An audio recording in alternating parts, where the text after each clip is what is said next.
नमस्कार दोस्तों, अपनी पाठशाला चैनल पर आप सभी का हार्दिक स्वागत है। तो मित्रों, कैसे हो आप सभी? मैं आशा करता हूं कि आप सभी स्वस्थ होंगे, मस्त होंगे और निरंतर अपनी पढ़ाई में लगे हुए होंगे। तो मित्रों, मैं फिर से हाजिर हूं एक नए टॉपिक के साथ में, और आज का अपना टॉपिक होगा द्विवेदी युग के महत्वपूर्ण कवि मैथिली शरण गुप्त का जीवन परिचय लेकर के। तो मित्रों, हम आज मैथिली शरण गुप्त के जीवन परिचय के साथ साथ में उनकी महत्वपूर्ण रचनाओं के विषय में, उनकी प्रसिद्ध पंक्तियां और विद्वानों द्वारा उनके विषय में कही गई प्रसिद्ध जो पंक्तियां उनकी चर्चा करने वाले हैं। और मित्रों, स्कूल व्याख्याता भर्ती में जो इनकी प्रसिद्ध रचना साकेत का नवम सर्ग दिया हुआ है, उसके लिए हम अलग से क्लास बनाएंगे। तो आज की क्लास का ये पहला प्रश्न, मैथिली शरण गुप्त का जन्म कब हुआ? मैथिली शरण गुप्त का जन्म कब हुआ? तो इसका सही उत्तर होगा 3 अगस्त 1886 को चिरगांव जिला झांसी में, उत्तर प्रदेश में। यानी मित्रों, मैथिली शरण गुप्त का जन्म 3 अगस्त 1886 को चिरगांव जिला झांसी, उत्तर प्रदेश में हुआ। और इनके निधन की बात करें तो इनका निधन 12 दिसंबर 1964 ईस्वी को हुआ था। बात करें अब दूसरे प्रश्न की, मैथिली शरण गुप्त के माता पिता का नाम क्या था? मैथिली शरण गुप्त के माता पिता का नाम क्या था? तो इसका सही उत्तर होगा, पिता का नाम सेठ रामचरण गुप्त और माता का नाम काशीबाई था। अगला प्रश्न, मैथिली शरण गुप्त का मूल नाम क्या था? मैथिली शरण गुप्त का मूल नाम क्या था? तो इसका सही उत्तर होगा लाला मदन मोहन। अगला प्रश्न, मैथिली शरण गुप्त के उपनाम क्या क्या हैं?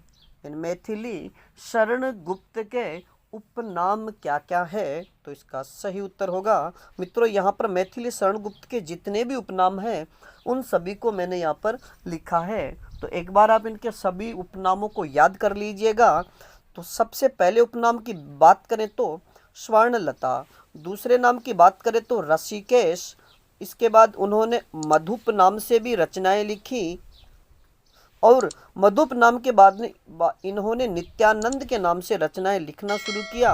और इसके बाद इन्होंने विदग्ध हृदय, यानी मैथिली, अगर सीधा प्रश्न पूछ लिया जाए कि विदग्ध हृदय के नाम से हिंदी का कौन सा कवि रचनाएं लिखा करता था, तो इसका सही उत्तर होगा विदग्ध मैथिली शरण गुप्त। अगला प्रश्न, दद्दा। मित्रों याद रखिएगा, ये प्रश्न बार बार परीक्षाओं में पूछा जाता है कि हिंदी साहित्य का या हिंदी का वह प्रसिद्ध कवि जिसे दद्दा के नाम से जाना जाता है। तो इसका सही उत्तर होगा मैथिली शरण गुप्त। और मित्रों याद रखिएगा, मैथिली शरण गुप्त को यह नाम उनके साथी साहित्यकारों द्वारा दिया गया था। अगला प्रश्न, युग कवि, यानी मैथिली शरण गुप्त को युग कवि के नाम से भी जाना जाता है, और उनको ये युग कवि वासुदेव शरण अग्रवाल ने दिया था। अगला प्रश्न, आधुनिक युग का कवि, यानी मैथिली शरण गुप्त के उपनामों में इन्हें आधुनिक युग का कवि भी कहा जाता है। और आधुनिक युग का कवि किसने कहा, अगर यह प्रश्न पूछ लिया जाए तो इसका सही उत्तर होगा गणपति चंद्र गुप्त। अगला प्रश्न, सामंजस्य का कवि, यानी मैथिली शरण गुप्त को सामंजस्य का कवि भी कहा जाता है। और मैथिली शरण गुप्त को सामंजस्य का कवि आचार्य रामचंद्र शुक्ल ने कहा है। अगला प्रश्न, युगचरण, मैथिली शरण गुप्त को युगचरण भी कहा जाता है। और युगचरण कहने वाले विद्वान की अगर बात करें तो अयोध्या सिंह उपाध्याय हरिओद ने इन्हें युगचरण की संज्ञा दी है। अगला प्रश्न, राष्ट्र कवि। मित्रों याद रखिएगा कि हिंदी का प्रथम राष्ट्र कवि किसे कहा जाता है, मैथिली शरण गुप्त को। और महात्मा गांधी ने मैथिली शरण गुप्त को राष्ट्र कवि की उपाधि दी थी। अगर रचना का नाम पूछ लिया जाए कि मैथिली शरण गुप्त की किस रचना के आधार पर इन्हें राष्ट्र कवि की उपाधि दी गई, तो रचना का नाम होगा भारत भारती। और मित्रों आप सभी से एक प्रश्न कि हिंदी का दूसरा राष्ट्र कवि किसे कहा जाता है, इस प्रश्न का उत्तर आप हमें कमेंट्स में दीजिएगा। अगला प्रश्न, मैथिली शरण गुप्त के साहित्यिक गुरु कौन थे? मैथिली शरण गुप्त के साहित्यिक गुरु कौन थे? तो इसका सही उत्तर होगा महावीर प्रसाद द्विवेदी। अगला प्रश्न, मैथिली शरण गुप्त की आरंभिक रचनाएं किस पत्रिका में प्रकाशित हुई? मैथिली शरण गुप्त की आरंभिक रचनाएं किस पत्रिका में प्रकाशित हुई? तो इसका सही उत्तर होगा वैश्योपकारक पत्रिका में। अगला प्रश्न, मैथिली शरण गुप्त का प्रिय छंद कौन सा है? मैथिली शरण गुप्त का प्रिय छंद कौन सा है? तो इसका सही उत्तर होगा हरि गीतिका। और मित्रों याद रखिएगा कि हरि गीतिका जो छंद है इसमें 28 मात्रा होती है और 26 12 पर यति होती है, 16 और 12 पर यति होती है। अगला प्रश्न, मैथिली शरण गुप्त की रचनाएं सरस्वती पत्रिका में कब प्रकाशित होने लगी? मैथिली शरण गुप्त की जो रचनाएं हैं वह सरस्वती पत्रिका में कब से प्रकाशित होने लगी थी? तो इसका सही उत्तर होगा 1906 ईस्वी में। और इससे पहले की जो रचनाएं हैं वो है वैश्योपकारक पत्रिका में छपती थी। और मित्रों आप सभी से प्रश्न कि महावीर प्रसाद द्विवेदी ने सरस्वती पत्रिका का प्रकाशन या संपादन कार्य कब संभाला था? महावीर प्रसाद द्विवेदी ने सरस्वती पत्रिका का संपादन कार्य कब से शुरू किया? इस प्रश्न का उत्तर आप हमें कमेंट्स में दीजिएगा। अगला प्रश्न,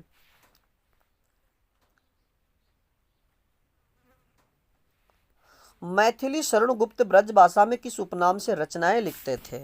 मैथिली शरण गुप्त ब्रज भाषा में किस उपनाम से रचनाएं लिखते थे? तो इसका सही उत्तर होगा ऋषिकेंद्र के नाम से। और मित्रों महावीर प्रसाद द्विवेदी के कहने पर इन्होंने ऋषिकेंद्र नाम से लिखना छोड़ दिया था। अगला प्रश्न, मैथिली शरण गुप्त ने माइकेल मधुसूदन दत्त की रचनाओं का अनुवाद किस नाम से किया है? यानी मैथिली शरण गुप्त ने माइकेल मधुसूदन दत्त की जो रचनाएं हैं उनका अनुवाद किस उपनाम से किया है? तो इसका सही उत्तर होगा मधुप उपनाम से। अगला प्रश्न, प्रताप पत्रिका में गुप्त की रचनाएं किस उपनाम से प्रकाशित होती थी? प्रताप पत्रिका में मैथिली शरण गुप्त की रचनाएं किस नाम से प्रकाशित होती थी? तो इसका सही उत्तर होगा विदग्ध हृदय के नाम से। अगला प्रश्न, गुप्त जी वास्तव में सामंजस्यवादी कवि हैं, प्रतिक्रिया का प्रदर्शन करने वाला अथवा मद में झूमने वाले कवि नहीं, यह पंक्ति किसकी है? कि मैथिली शरण गुप्त वास्तव में सामंजस्यवादी कवि हैं, प्रतिक्रिया का प्रदर्शन करने वाले अथवा मद में झूमने वाले कवि नहीं है, यह पंक्ति किसकी है? तो इसका सही उत्तर होगा आचार्य रामचंद्र शुक्ल की। अगला प्रश्न,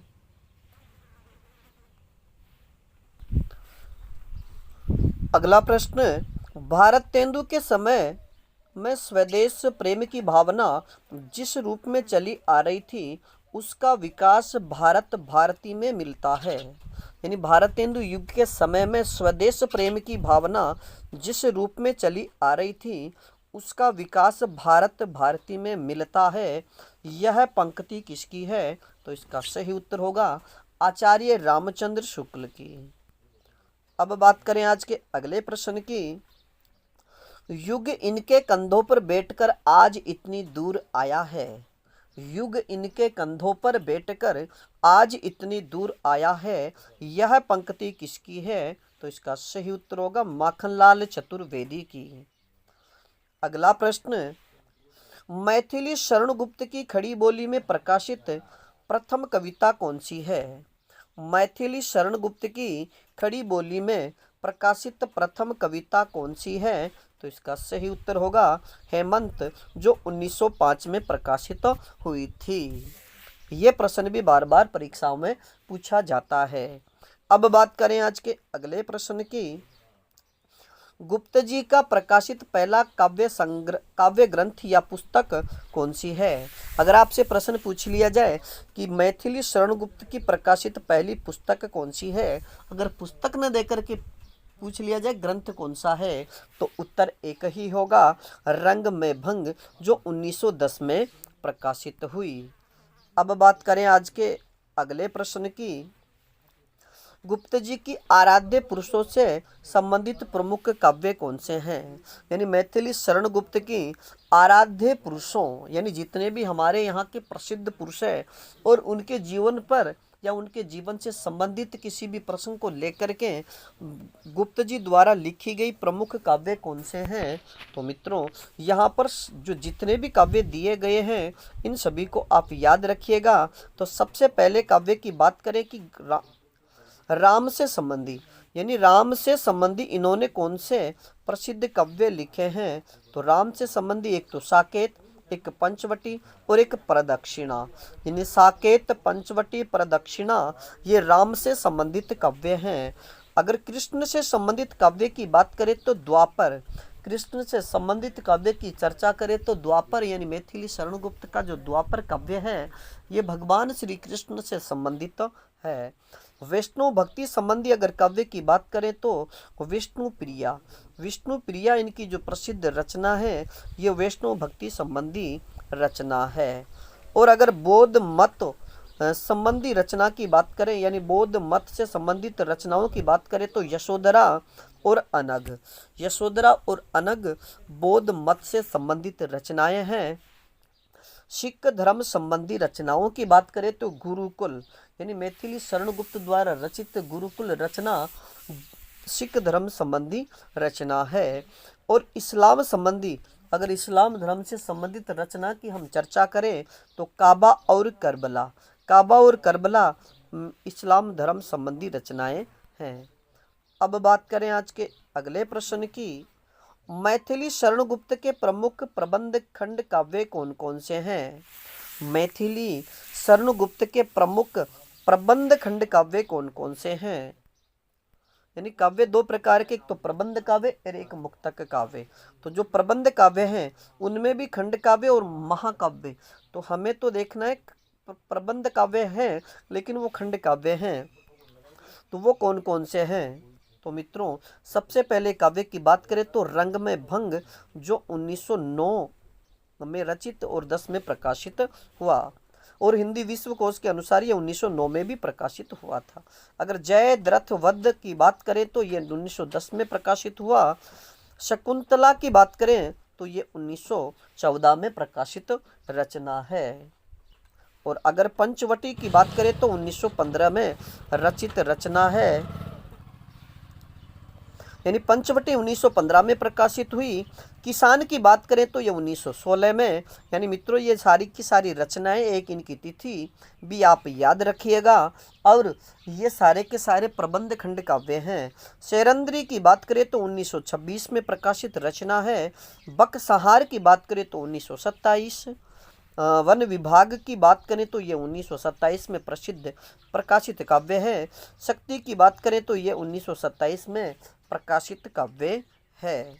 और अगली रचना की बात करें तो यशोधरा, यानी मैथिली शरण गुप्त की यशोधरा जो काव्य है ये 1932 में प्रकाशित हुआ। द्वापर की अगर चर्चा की जाए तो द्वापर 1936 में प्रकाशित हुआ। सिद्धराज की अगर हम चर्चा करें तो सिद्धराज 1936 में प्रकाशित मैथिली शरण गुप्त की प्रसिद्ध काव्य रचना है। नहुष की अगर चर्चा की जाए तो नहुष का प्रकाशन 1940 में हुआ। और कुणाल गीत की हम चर्चा करें तो ये 1941 में प्रकाशित हुआ। और करबला की बात की जाए तो ये 1942 में प्रकाशित मैथिली शरण गुप्त की इस्लाम धर्म से संबंधित प्रसिद्ध रचना है। अजित की बात करें तो ये 1946 में प्रकाशित हुआ। और हिडिंबा की बात करें तो ये 1950 में प्रकाशित रचना है। विष्णु प्रिया की बात करें तो ये 1947 में प्रकाशित रचना है। और अंतिम खंड काव्य यानी प्रबंध खंड काव्य की बात करें तो ये रत्नावली जो 1960 में प्रकाशित हुआ। अब बात करें मित्रों अगले प्रश्न की। मैथिली शरण गुप्त के प्रमुख महाकाव्य कौन कौन से हैं? मैथिली शरण गुप्त के प्रमुख महाकाव्य कौन कौन से हैं? तो इसका सही उत्तर होगा साकेत, जो 1931 में प्रकाशित हुआ। दूसरी रचना की बात करें तो जय भारत, जो 1952 में प्रकाशित हुआ। यानी इनके दो प्रसिद्ध महाकाव्य, एक साकेत, दूसरा जय भारत है। अब बात करें आज के अगले प्रश्न की, गुप्त जी के कथा आश्रित निबंध काव्य कौन कौन से हैं? यानी मैथिली शरण गुप्त के कथाओं पर आश्रित प्रमुख निबंध काव्य कौन कौन से हैं? तो सबसे पहले काव्य की बात करें तो पत्रावली, जो 1916 में प्रकाशित हुआ। दूसरी रचना की बात करें तो विकट भट्ट, जो 1928 में प्रकाशित हुआ। गुरुकुल की अगर बात करें तो ये 1928 में प्रकाशित रचना है। अर्जन और विसर्जन की अगर चर्चा करें तो ये 1942 में प्रकाशित रचना है। अगली रचना की बात करें तो ये काबा है, जो 1942 में प्रकाशित हुई। और प्रदक्षिणा की बात करें तो ये 1950, युद्ध की चर्चा करें तो ये 1950। और नल दमयंती मैथिली शरण गुप्त की ऐसी रचना है जो प्रकाशित नहीं हुई, ये अप्रकाशित रही। अब मित्रों बात करें आज के अगले प्रश्न की, गुप्त जी द्वारा रचित भारत भारती निबंध काव्य कितने खंडों में हैं? यानी मैथिली शरण गुप्त द्वारा रचित भारत भारती निबंध कितने खंडों में विभक्त है? तो इसका सही उत्तर होगा 3 खंडों में। और मित्रों इसके जो 3 खंड हैं उनके नाम है, सबसे पहला खंड है अतीत खंड, जिसमें भूतकाल की चर्चा की गई है। दूसरे खंड की बात करें तो वर्तमान खंड, और तीसरे खंड की बात करें तो भविष्यत खंड। अब बात करें आज के अगले प्रश्न की, मैथिली शरण गुप्त की स्फुट कविताओं का संग्रह किस नाम से है? मैथिली शरण गुप्त की स्फुट कविताओं का संग्रह किस नाम से है? तो इसका सही उत्तर होगा पद्य प्रबंध, जो 1912 में प्रकाशित हुआ। अब बात करें आज के अगले प्रश्न की, मैथिली शरण गुप्त के पद्य नाटक कौन कौन से हैं? मैथिली शरण गुप्त के पद्य नाटक कौन कौन से हैं? तो इसका सही उत्तर होगा, सबसे पहले नाटक की बात करें तो अनग, जो 1925 में प्रकाशित हुआ। इसके बाद दिवोदास, जो 1950 में प्रकाशित रचना है। इसके बाद में अगर चर्चा की जाए तो पृथ्वीपुत्र, जो 1950 में प्रसिद्ध पद्य नाटक है। और मित्रों इसके बाद में है जैनी, जो 1950 में प्रकाशित रचना है। और इसके बाद में अगर बात करें लीला, जो 1960 में प्रकाशित हुआ। अब मित्रों मैथिली शरण गुप्त की प्रसिद्ध रचनाएं और किस काव्य से वो ली गई है? तो अबला जीवन हाय तुम्हारी यही कहानी। मित्रों ये पंक्ति बार बार परीक्षाओं में पूछी जाती है कि अबला जीवन हाय तुम्हारी यही कहानी, आंचल में है दूध और आंखों में पानी। गुप्त जी की यह प्रसिद्ध पंक्ति किस काव्य से है? तो इसका सही उत्तर होगा यशोधरा से।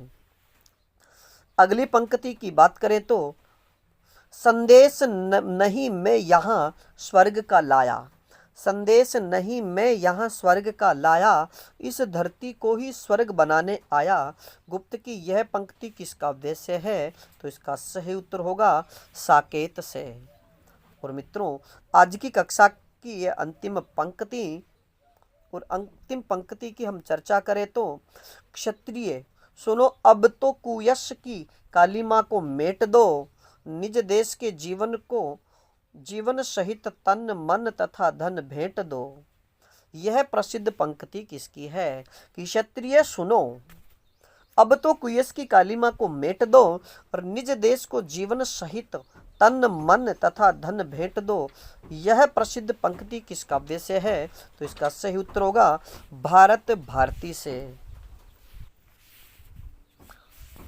और मित्रों आज के लिए इतना ही, बाकी फिर मिलेंगे एक नए टॉपिक के साथ में। तब तक आप अपने अध्ययन में जुटे रहिएगा।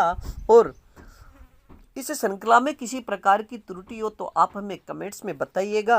और अपनी पाठशाला बाय BN सर चैनल पर नए हो तो हमारे चैनल को लाइक, सब्सक्राइब और अपने मित्रों तक शेयर जरूर कीजिएगा। धन्यवाद।